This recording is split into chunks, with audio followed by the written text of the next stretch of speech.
So welcome everyone. And today we're going to do this more bluesy style lick. So again, moving towards a little more feeling, putting a little more feeling into the riffs, into the licks. And blues is the ultimate feeling, right? All blues stuff is so based on feeling, like 100%. You know, look at people like Stevie Ray Vaughan, B.B. King, like these people, Eric Clapton. When they play, when they solo, like you can't. They're completely oblivious to the audience half the time. You know, they're just they're completely absorbed in what they feel. It's all feeling. So that's what we're going to do today is a more bluesy feeling sounding lick. And of course, remember, always try to get in touch with your feeling, your energy, and try to put that into it. You know, go with what feels good for you, what feels right for you, even if that's a different way that I'm playing it. All right. So we're going to start in. This is going to be in B minor pentatonic. The first position is here, right? And we're going to start in the second pattern. So I'm going to put on some clean for you here. And we're going to start in the second pattern of B minor pentatonic. So let's put the first finger on the 9th fret of the 3rd string. We'll start there. And you're going to hammer on from the 9th fret to the 11th fret. So hammer on 9 to 11. And then you're going to put your second finger on the 10th fret of the 2nd string. And this one you can do a few different things with. So it's, you know, it's up to your feeling, right? But I usually do like a feeling bend, like we talked about before. Those little bends that are almost not even to another note, but they're like gradual. They're like you start bending it and then like you come up at the end. So like that. It's like a fast, like an afterthought. That's the best way I can describe it. Like that. Or you can vibrato it a little bit. You can go. But either way, we're going to come back to with the 3rd finger on the 11th fret of the 3rd string. So like this. Hammer on 9 to 11. You can either vibrato or feeling bend that 2nd finger, 10th fret on the 2nd string. And then come back to the 11th fret on the 3rd string. So like that. Slowly. Or, and then you're going to bring your first finger down to that same 10th fret on the 2nd string, and you're going to hammer on from 10 to 12. So you're going to hit the 10th once, the 10th fret once, and then the second time you hit it, you hammer on to the 12th fret. And this is like a punchy hammer on, right? So you want to like feel it like this. Okay, and then definitely a good vibrato here. Okay, that gives it that good feeling sound, that good bluesy sound. So like, okay, so again, doing the whole thing, you're going to go 9 to 11. Okay, like that. So 10, then 10 to 12. Slowly.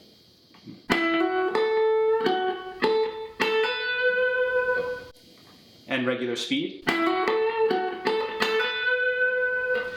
And remember, you're adjusting this to whatever you're playing, so there is no regular speed really. The regular speed is just what I decided to play it at in the beginning, that's all. Okay?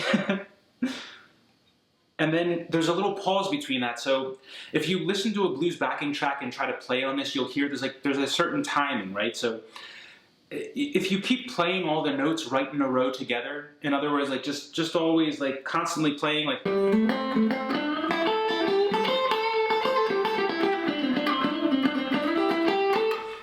just constantly like that, the space is just as important as the notes, right? So if you constantly keep playing notes like that, there's some players who play like that, and it's just like constantly note after note after note after note, and there's never a break. Right? There's never a break. And for me, that feels a little exhausting to listen to. It doesn't feel as beautiful as when there's a little like space between the notes. Well-chosen space, you know? It gives much more feeling to the playing, especially in blues. Like blues timing is everything, because that's what feeling is, right? It's you're expressing your feeling with timing.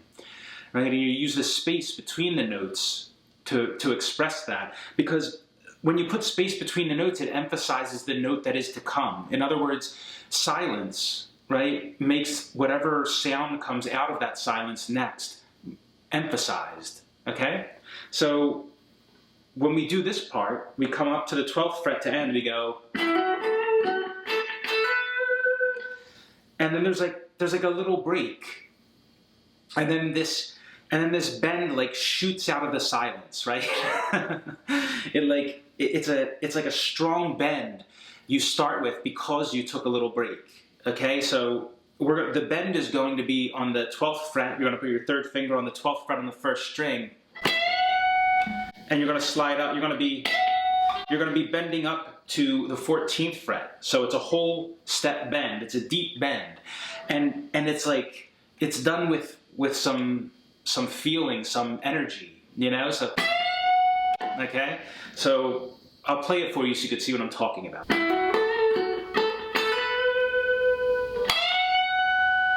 Like that, okay? So there's a little break between this. So, because this one's allowed to like die out a little, you know? It's got the vibrato and it's dying out, and then,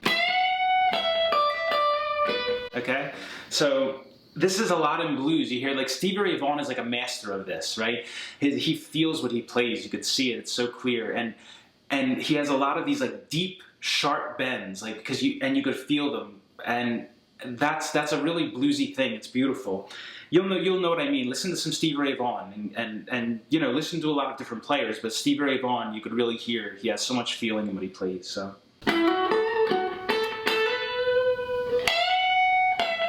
So you're going to bend up the whole step from to 12 to the 14, bend up, and then you're going to come back down. You're not going to slide it back down like this.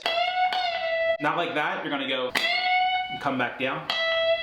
So 12 bend to 14, and then come back down to the 12. And then you're going to take your third finger off, hammer on from the 10th fret to the 12th fret on the first string. And then you're going to play the 10th fret on the first string again, but again with a feeling bend. Or you can do the vibrato. Okay? I like the feeling bend here. And they're going to finish the run with your third finger on the 12th fret of the second string. So whole thing very slowly like this.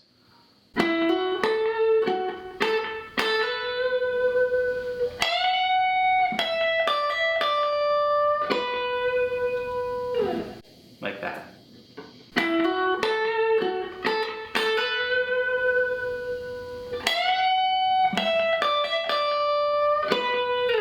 Regular speed like this.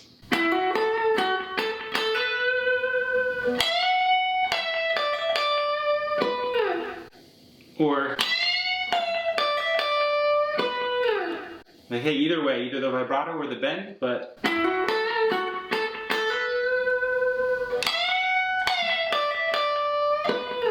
And so you can do that if you want to. I go like this.